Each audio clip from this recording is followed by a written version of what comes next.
Alrighty, welcome back, folks. Guardians Daily, presented by FanArch. Happy to have you with us. Big opening day weekend down at the ballpark. Progressive Field was rocking Friday afternoon, and we're going to start right there with all of Friday's actions, and then work our way through the weekend and talk about some a lot of stuff to cover. A lot of good stuff going on with this team right now. 6-4 currently. Let's talk about how they got there and got to that record.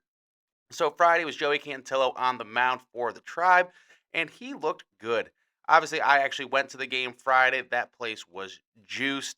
The energy in the ballpark was great. We actually had beautiful weather. There was a quick little rain early in the game, but other than that, there was just a lot of good energy downtown on Friday.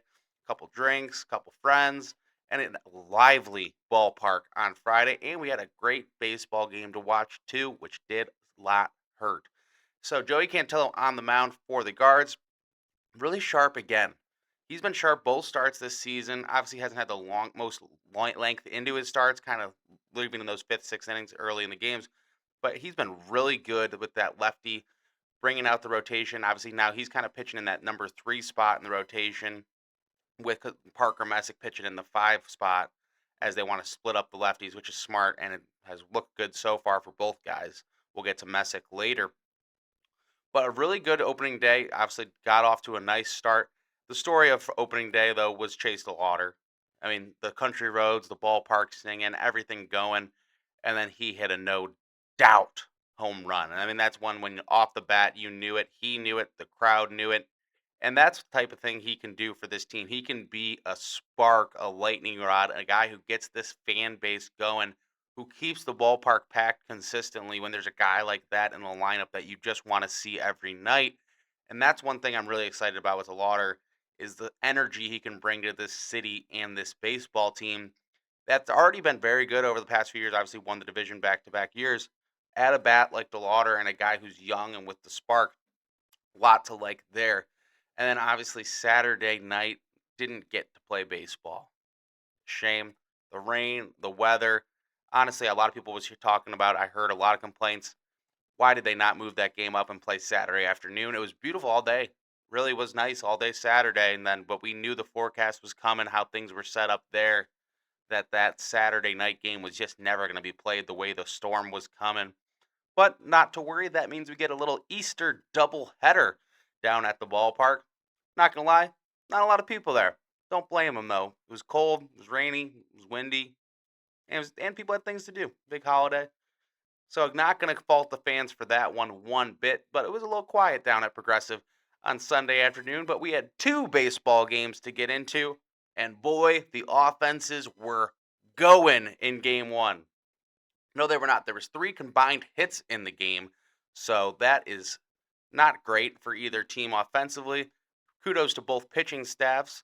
Slade Ciccone was great, 1 hit, 6 innings. Like to see that from Slade. That's a guy I've talked about a lot so far this season and how I think he can really have a great year and become one of the guys at the top end of this rotation. His stuff looked really good on Saturday. And this Cubs lineup, kind of, we gave them fits all weekend, but they did just enough in that Saturday game to end up scoring a run and getting the lead against us, and we just could not do anything. And that's just happens. It's baseball. The ball, excuse me, ball wasn't traveling. It wasn't. It was cold, windy, rainy, not great hitting conditions. At least, especially for game one early in the day, it was nasty out there, and the pitchers took advantage of it. Really, both staffs pitched really good games. Nothing like it's just tough. It's hard to lose a baseball game when you give up 2 hits, but we managed to. Only 1 hit in that game for the Tribe. That was C.J. Kafis. He hit a double to right, kind of a ball that was actually misplayed by the right fielder for the Cubs. But we'll get more on Kafis later. Actually, let's get to Kafis now because game two came to town and C.J. Kafis with a breakout game for the Tribe really came in when the team needed him today. So the Tribe was down. The Cards were down 3-0 early in this one. Matt Festa came in after Parker Messick threw a beauty of a game. Matt Festa came in. I'm not gonna lie. I look at the internet. I talk to people. Not a lot of Matt Festa fans. Not Matt Festa fans in Guardians Twitter, Guardians fan base. Hard to blame him sometimes. And I think he's a good pitcher. There's a lot of things he does, and he's a guy who eats a ton of innings for this team. So with that role in general, you're going to come into tight spots and you're going to maybe do things like that. But he gave up a 2-run shot yesterday, allowed the Cubs to extend their lead to 3-0.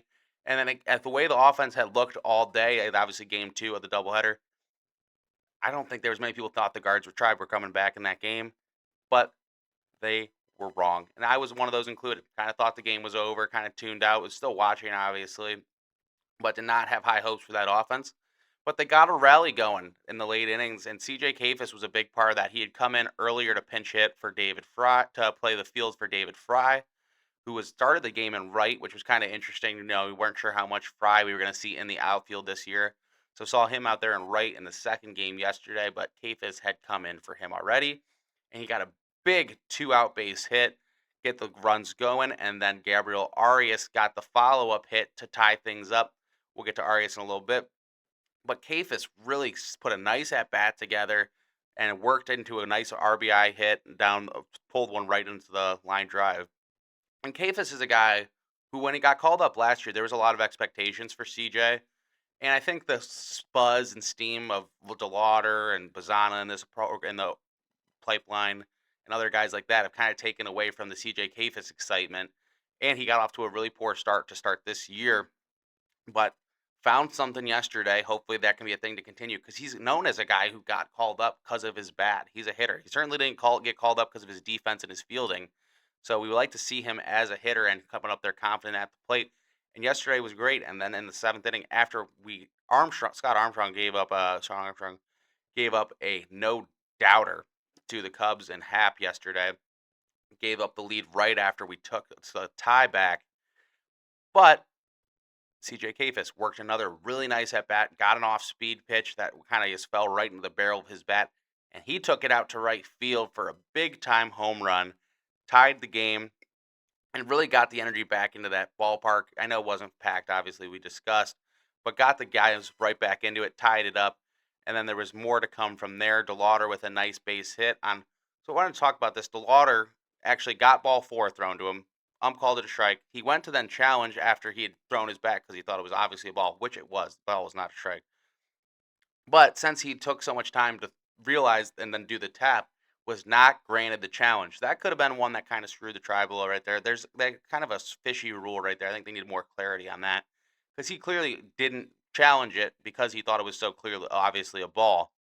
So I keep an eye on things like that going forward, whether that first action of walking away or something of that of stop someone from actually getting to challenge a pitch, because the ump then said obviously DeLauder was not able to challenge.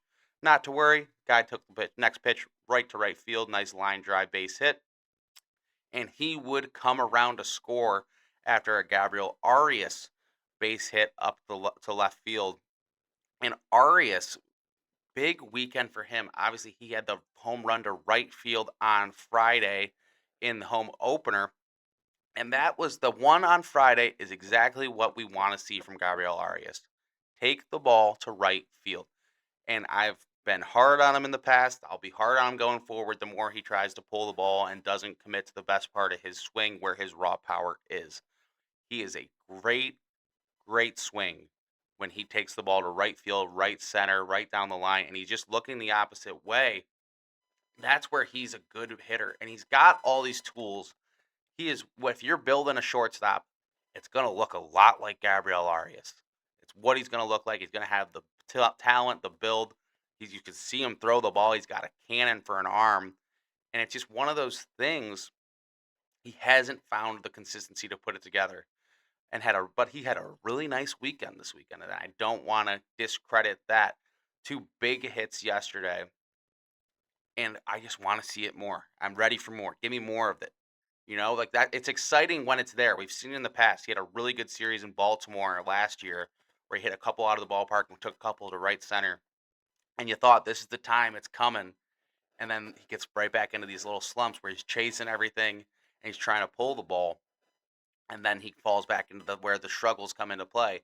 That's why he only has one option left. That's why we can't send him down anymore because there's already been these back and forths. So can this be what he is? Can he give you that consistent play at shortstop and now bring the offense with it?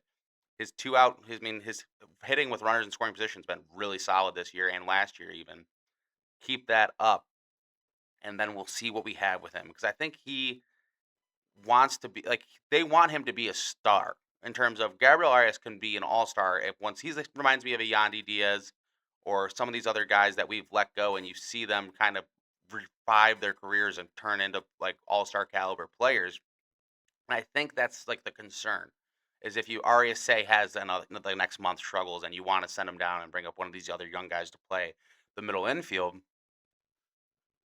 then the concern is, which I guess it's just that's the way life goes, but you let him go, what is he gonna do somewhere else? Because it is there. You can see it and it's so obvious. So that's just one thing we're gonna have to keep an eye on as the season goes forward.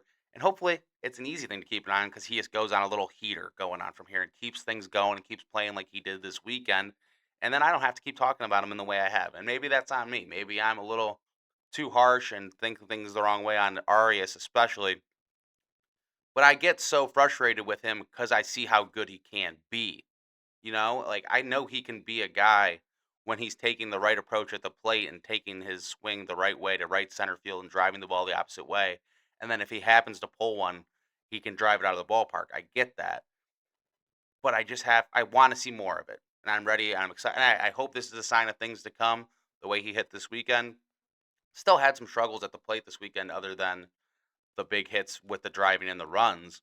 So it wasn't like he hit 500 over the weekend or anything like that. But I just don't know how much longer this is going to be the version of him we get. So I hope looking forward that we just continue to get this from Arias in terms of taking the right approach at the plate, and then we can get into things from there. And also, I want to loop back to Parker Messick. He was fantastic yesterday. His off-speed stuff down at the bottom of the zone, his fastball had a lot more juice than I really was expecting coming into this year and remembered from the end of last year. But it's sneaking up on hitters. It's getting up to like 95. I think he got to 96 even yesterday in that cold conditions. I mean, that was tough stuff on the mound from him. He had some Cubs hitters looking silly on a couple of those strikeouts, and he was fired up on the mound. He was pitching with a lot of emotion, a lot of intensity out there. So that's a nice. I mean, he's technically your number 5 starter right now, and that's the kind of production you're going to get from him so far this year. Obviously, his numbers aren't going to continue as good as they've been. He's given up the 1 run in 2 games or something of that nature. He's been lights out. So interested to see how long that continues for him. And then I think we have something here with these 2 lefties in the starting rotation. Obviously, Logan Allen has been that other lefty in the rotation in years past, but Cantillo and Messick so far look really sharp and really special in terms of giving us some diversity instead of just throwing out 5 right-handed pitchers, mixing it up, and then hopefully we'll get more of what we saw from Slade in the doubleheader game 1 and get that going forward. So that kind of covers what we saw this weekend at the ballpark. A lot of good things. Another series win for the Guards. Excited about that. And now we have an AL Central division foe, a team with a lot of expectations this year. The Kansas City Royals coming to Progressive Field. 6:10 first pitch tonight. Should be Tanner Bybee on the mound for the Tribe. I'm curious how the things are going to shake out in terms of rotation with the doubleheader. Shouldn't throw things off too much. But as we look at the Royals coming to town, they haven't gone off to the hottest start as they expected. I think they spent some money this offseason, made some moves, and obviously Bobby Witt Jr. is one of the best players in all of baseball. So I think there's a lot of excitement about him and what he can bring to them this year. So I think what you're looking for here is just keep stacking series. We have a tough schedule to start the year, as tough as anyone in baseball. And then it really does lighten up after this first month. So I think the more we can just continue to play good baseball this opening month, give ourselves a little cushion, and then we will have a stretch of these more at these lower level teams. Obviously, it's Major League Baseball. Everyone's gonna have they're all good players. They're all good teams. They all can win. But this start has been brutal in terms of the Dodgers, defending champs, probably the best team in the sport. Seattle was a pitch away and out away from the World Series last year. And then the Cubs, who were also a playoff team last year, put up a good fight in their playoff series with Milwaukee. And now we got Kansas City coming to town. Now we start our AL Central play. First game against someone in our division. Weather's not looking great this week again, so there is concern there. but hopefully we can get 3 games played, and hopefully we don't have to do a double header. Considering Kansas City also had a doubleheader this last weekend, so no excuses there in terms of, oh, we're coming off a doubleheader and we had a long day at the ballpark and that's going to hurt us. Kansas City had one as well, so even playing field from that concern. I just really am interested to see what this matchup looks like, what their staff looks like. Obviously, they have some really good arms over there in Kansas City. And can our front end of the rotation get back to where it was last year? Gavin Williams has been really good to start the year. I know Tanner Bibby's a guy I've been hard on. I'm interested to see what he looks like getting the series started. Kansas City Royals. Bring them to town. Let's see how things go this weekend at Progressive Field. And then we are back on the road after that. And I'm back on the road after this. It's been Guardians Daily. I appreciate you stopping in. Hope you enjoyed your time with us. We'll be right back with you tomorrow, recapping Monday night's game. Hopefully, it's a good one. Hopefully, we're talking about a winner for the Guards. But until then, for Fan Arch, I'm Luke Gable. Appreciate you hanging out, and we'll see you tomorrow.